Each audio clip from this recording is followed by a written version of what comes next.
Bonjour de partout où vous nous suivez et bienvenue à la catéchèse du jour. Bonjour Père Roger. Bonjour Maman Régine, bonjour à toutes, bonjour à tous. Père, aujourd'hui on parlera de la maîtrise de soi. Nous allons parler de la maîtrise de soi, comme c'est annoncé tout à l'heure d'ailleurs. Nous allons faire tout simplement, nous allons créer une certaine harmonie, j'allais dire, entre l'émission sur la psychologie, qui parlait tout à l'heure avec Papa André Tandala de la maîtrise de soi, et cette émission, la catéchèse, qui revient sur la maîtrise de soi, mais sous une autre dimension, une autre approche. Cette fois-ci, c'est spirituel. Juste après l'invocation à l'esprit. À tout de suite.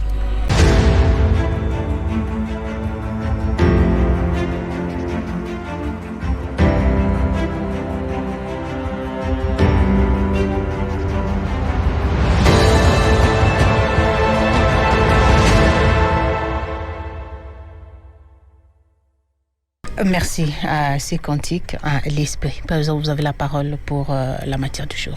Merci beaucoup, Maman Régine, et merci à vous tous qui êtes à l'écoute de la fréquence maternelle en ce moment.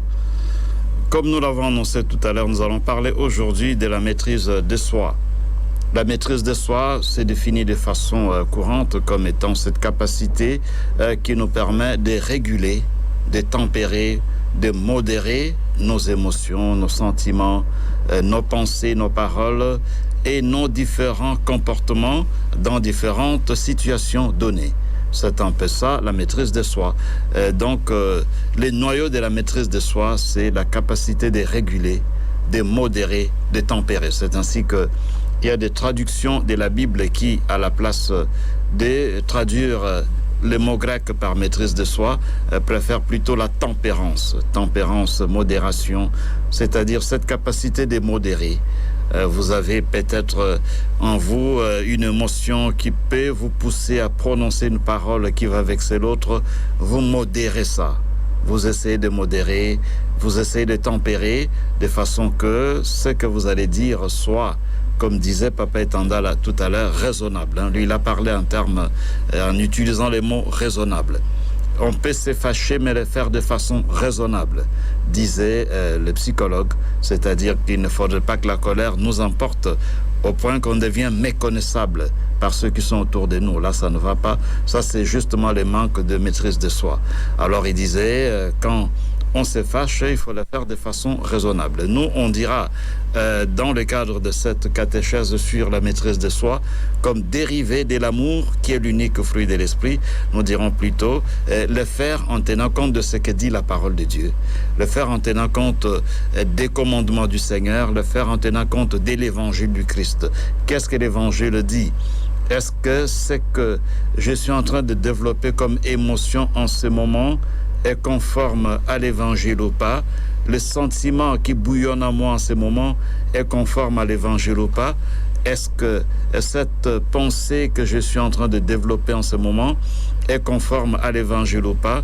Cette parole que je vais lâcher est-elle une parole qui édifie ou bien une parole plutôt destructrice, une parole qui peut-être va créer le scandale dans mon entourage? Donc ça, ce sont des questions qu'on doit se poser si on veut modérer ses émotions, ses sentiments, ses pensées et ses comportements de façon que ça soit conforme à l'évangile. Tout ça, c'est la maîtrise de soi.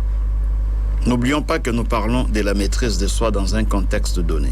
C'est le contexte de ce qu'on appelle le fruit de l'Esprit Saint. Nous avons commencé à en parler depuis 2 semaines passées. Nous avons parlé d'abord de l'amour, qui est l'unique fruit de l'Esprit Saint. Et là où il y a l'amour, il y a d'autres qualités, d'autres vertus qui sont engendrées par l'amour, ou des vertus qui découlent, qui dérivent de l'amour.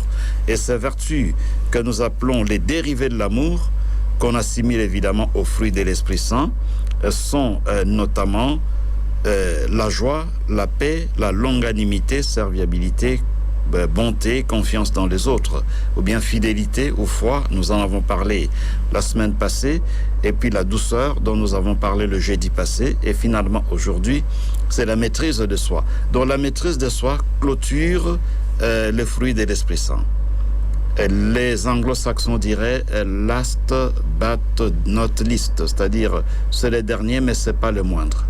Parce que, à vrai dire, la maîtrise de soi est le fondement de tout le fruit de l'Esprit Saint. Sans la maîtrise de soi, il n'y a pas d'amour, il n'y a pas de joie, il n'y a pas de paix, il n'y a pas de bonté, pas de serviabilité, pas de patience non plus, pas de douceur. Donc c'est vraiment ce qui est fondamental. On a mis ça à la fin, Saint Paul l'a mis à la fin, je crois, en tenant compte du fait que quand il écrit aux Galates, il sait que sa lettre sera d'abord entendue. Parce qu'à l'époque, on ne pouvait pas multiplier les textes comme aujourd'hui. Donc, Paul s'adresse aux gens qui vont écouter la lecture de cette lettre. Ce ne sont pas des gens qui vont lire la lettre eux-mêmes.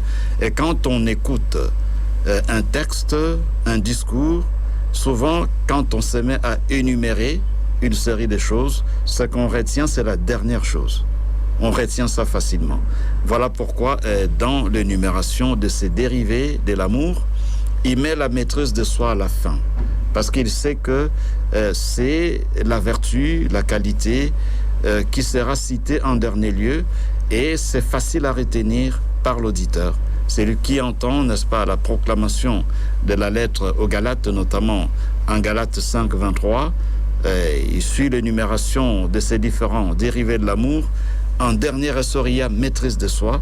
Il entend ça en dernier lieu, et donc il retient ça facilement. Ce qui veut dire que, en tenant compte un peu des principes rhétoriques de l'époque, la maîtrise de soi, qui est citée en dernier lieu, est le fondement de tout le fruit de l'Esprit Saint. Parce que s'il n'y a pas la maîtrise de soi, il n'y a pas moyen d'aimer. Comment aimer sans la maîtrise de soi? Quand on aime sans la maîtrise de soi, eh bien, on sera buté à une difficulté lorsque l'autre ne répond pas, lorsque l'autre ne correspond pas à l'amour qu'on lui donne, eh bien, on se fatigue. Parce que justement, on ne sait pas se maîtriser. Et comment vivre la maîtrise de soi sans la joie? C'est-à-dire, comment vivre la joie plutôt, j'allais dire, sans la maîtrise de soi? Pour préserver la joie, même dans des situations peut-être des dures épreuves, il faut savoir se maîtriser. Et la paix, comment vivre la paix, comment faire la paix, comment être artisan de paix, comme nous le demande Jésus dans les béatitudes, si nous n'avons pas la capacité de nous maîtriser. Lorsqu'on essaye de mettre les gens autour d'une table, de les aider à se réconcilier, parfois c'est pas facile. Il faut donc la maîtrise de soi. Quand on est artisan de paix, quand on veut créer un climat de paix, quand on veut aider les gens à vivre en paix, il faut absolument la maîtrise de soi, la patience. Comme l'un des dérivés de l'amour, nous en avons parlé. Comment vivre la patience sans la maîtrise de soi? Comment patienter devant peut-être une personne qui a tenu des propos un peu désobligeants à ton endroit, et au lieu de réagir tout de suite, je dis je vais réagir après, mais comment patienter? Dire bon, je ne réponds pas maintenant, je voudrais lui répondre après en aparté et non devant les gens. Mais tout ça, cette patience-là, qu'on doit absolument expérimenter dans certaines situations, n'est possible que s'il y a la maîtrise de soi, la bonté. Comment rester bon? Même quand on vous traite de faible, vous dites non, moi je reste bon. Même quand on vous traite de lâche peut-être, je reste bon. Comment cela est-il possible s'il n'y a pas la maîtrise de soi? De même aussi, des vertus comme la serviabilité, comment continuer à servir l'autre, à être serviable, bienveillant à son égard, s'il n'y a pas la maîtrise de soi. Vous l'avez aidé, il n'a même pas dit merci. Et la fois prochaine, pour l'aider encore, il faut la maîtrise de soi. Si vous ne vous maîtrisez pas, vous allez dire, bon écoutez, j'en ai marre, j'en ai ras le bol, je ne le ferai plus. Ou encore la douceur, que nous avons surtout assimilée à la non-violence. Comment vivre la douceur sans la maîtrise de soi? Donc la maîtrise de soi, c'est une vertu qui est très très importante. C'est un dérivé de l'amour qui est le fondement de tout le fruit de l'Esprit Saint dont il est question en Galates 5 de 22 à 23. Mais il n'y a pas que ça. Paul situe le fruit de l'Esprit Saint dans un contexte particulier qui commence, disons, déjà en Galates 5, 18. Voilà ce qu'il dit en Galates 5, 18. Mais si vous vous laissez conduire par l'Esprit, vous n'êtes pas soumis à la loi. On sait bien à quelles actions mène la chair, les œuvres de la chair. En Galates 5, 19.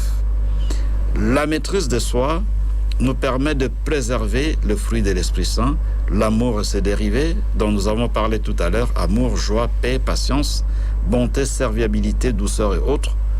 Mais la maîtrise de soi nous préserve des œuvres de la chair.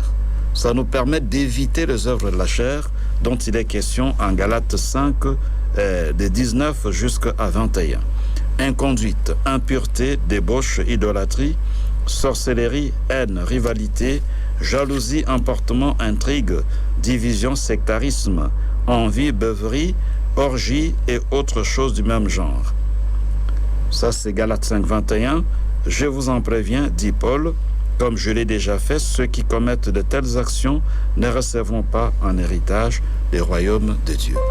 Donc, les œuvres de la chair. La maîtrise de soi nous permet, n'est-ce pas, de nous préserver des œuvres de la chair. Ça nous permet de combattre les œuvres de la chair. Souvent, les œuvres de la chair, comme la colère par exemple, est due tout simplement au manque de la maîtrise de soi. Que faire alors? Que devons-nous faire? Tout à l'heure, le psychologue Maison, dans son émission qui a précédé cette catéchèse sur la maîtrise de soi, mais l'approche psychologique, a proposé des recettes de psychologue, qu'on ne peut pas oublier. C'est important parce que la psychologie, c'est aussi un don que Dieu a fait à l'humanité. Ça nous permet de nous former, ça nous permet de faire la révision de notre vie et de nous améliorer. Maintenant, du point de vue, je dirais, spirituel, quelles sont les recettes à proposer pour grandir dans la maîtrise de soi? Parce que ce n'est pas un don, c'est un fruit. Donc la Bible est un livre vraiment exceptionnel, d'une précision incroyable. Dans Isaïe 11, de 1 à 3, il est question des dons de l'esprit. Et ces dons sont concédés à tout le monde durant la confirmation. L'Esprit donne toutes ces dispositions intérieures à tous les chrétiens quand ils reçoivent le sacrement de confirmation. Maintenant, les fruits de l'Esprit Saint, dont il est question en Galates 5, de 22 à 23, ne sont pas des dons. Ce ne sont pas des choses qui sont des acquis, dirait-on. Ce sont des fruits, donc des attitudes qu'il faut développer. Il faut une certaine formation, il faut la prière, il faut une certaine éducation. Il faut un certain travail spirituel, travail intérieur pour développer justement la maîtrise de soi. Que faire alors? La première chose, c'est la prière.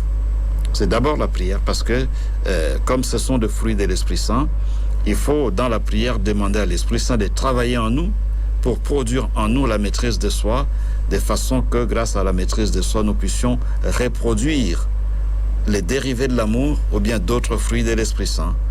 Il faut donc dans la prière demander à l'Esprit Saint, n'est-ce pas, de nous aider, de vous aider à développer cette qualité importante, cette vertu importante que la maîtrise de soi. À part la prière, il y a un principe important qu'il faut adopter, parce qu'à la fin du 5e chapitre des Galates, Paul dit ceci en Galates 5, 24, ceux qui sont au Christ Jésus ont crucifié en eux la chair avec ses passions et ses convoitises. Ceux qui sont au Christ Jésus ont crucifié en eux la chair, ses passions avec ses convoitises. Ça signifie quoi? Ça signifie qu'il faut vivre un peu la mystique paulinienne, parce que, comme c'est Paul qui nous en parle, des œuvres de l'esprit, plutôt des œuvres de la chair et des fruits de l'esprit, en Galates 5, il faut, pour comprendre cela, essayer de développer la maîtrise de soi, tenir compte un peu de la pensée ou de la théologie de Paul en général. La mystique paulinienne consiste à mourir avec le Christ pour ressusciter avec lui. De façon que ça ne soit plus nous qui vivons, mais que le Christ vive en nous. Galates 2, 20, dans la même lettre d'ailleurs. Là où c'est le point culminant un peu de sa mystique. Je vis, mais ce n'est plus moi qui vis, c'est le Christ qui vit en moi. Et cela n'est possible que si nous mourons avec lui pour ressusciter avec lui. Pas nécessairement la mort physique, mais il s'agit ici d'une certaine ascèse. C'est ainsi que Paul parle de crucifier nos passions, crucifier nos pensées qui ne relèvent pas du Christ, qui ne relèvent pas de l'Esprit Saint. Donc crucifier la chair avec ses passions et ses convoitises. Ça veut dire qu'il faut une certaine ascèse intérieure. cette capacité de crucifier en nous, de tuer en nous ce qui ne relève pas de l'Esprit Saint, ce qui vient de la chair, avec ses passions et ses convoitises. Essayer d'écraser cela, de détruire cela en nous. Nous-mêmes, nous ne pourrons pas le faire, mais par la grâce qui vient de l'Esprit Saint, eh bien cela devient possible. Et en passant, le pape François, il y a 2 ans, en 2018, s'adressant aux jeunes, avait presque dit la même chose que ce que Paul dit en Galates 5, 24. Il demande aux jeunes, le pape François, si vous voulez développer la maîtrise de soi, il faut jeûner. Le jeûne permet de développer la maîtrise de soi. C'est-à-dire le jeûne vous permet de vous maîtriser devant la nourriture. Et quand on apprend à se maîtriser devant la nourriture, eh bien, on peut élargir ça dans d'autres domaines de la vie. On peut se maîtriser aussi devant d'autres choses. Ce qui fait que quand nous jeûnons, ceux qui peuvent jeûner évidemment, le pape s'adresse aux jeunes, pas aux vieilles personnes qui ne devraient plus jeûner parce qu'ils doivent manger pour être en forme, mais les plus jeunes, ceux qui ont encore moins de 65 ans, moins de 60 ans par exemple, vous sentez que tout en vous est modéré. Vous vivez dans la tempérance, la maîtrise de soi. Parce que le fait de se maîtriser devant la nourriture est là, je dis je ne mange pas, je me maîtrise, je jeûne, eh bien ça vous permet de grandir justement dans la maîtrise de soi. Alors une dernière chose à prendre pour développer la maîtrise de soi, c'est que avant de réagir, il faut toujours se poser des questions. Devant des situations où vous risquez de perdre la maîtrise de soi, posez-vous la question de savoir, est-ce que ce que je vais faire, ce que je vais dire, ce que je pense, est conforme à l'évangile ou pas? Est-ce que ça correspond à mon image de chrétien? Si je dis ce que je vais dire, qu'est-ce qu'il y aura comme conséquence par rapport à mon statut, à mon identité en tant que chrétien? Donc c'est poser un peu ce genre de questions-là. Et là, on rejoint les psychologues qui disaient réagir de façon raisonnable. C'est-à-dire dire qu'est-ce que c'est que je vais faire? Est-ce que c'est vraiment raisonnable? Ça correspond à mon âge, ça correspond à mon statut, à mon identité. Est-ce que ça correspond au principe de la vie chrétienne? Voilà comment on peut grandir dans la maîtrise de soi. Et pour terminer, l'icône, l'une des personnes qu'on peut considérer comme icône de la maîtrise de soi, c'est Saint Joseph. Et à la fin de cette catéchèse, nous allons prier avec Saint Joseph pour demander la maîtrise de soi. Merci.